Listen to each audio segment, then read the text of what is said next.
Intelligence bureau IBचे नवे प्रमुख म्हणून महेश दीक्षित यांची नियुक्ती करण्यात आलेली आहे.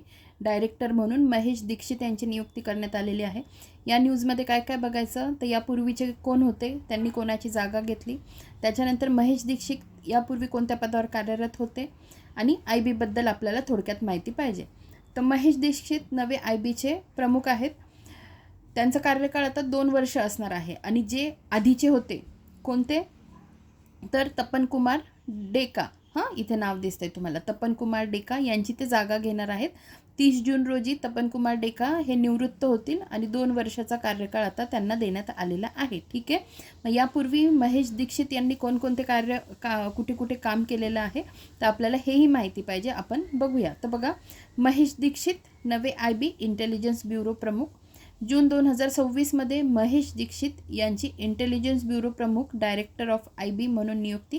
1993 बॅचचे आंध्र प्रदेश कॅडरचे IPS अधिकारी आहेत. विद्यमान IBचे विशेष संचालक स्पेशल डायरेक्टर म्हणून विद्यमान IBचे विशेष संचालक म्हणजे स्पेशल डायरेक्टर म्हणून ते कार्यरत होते.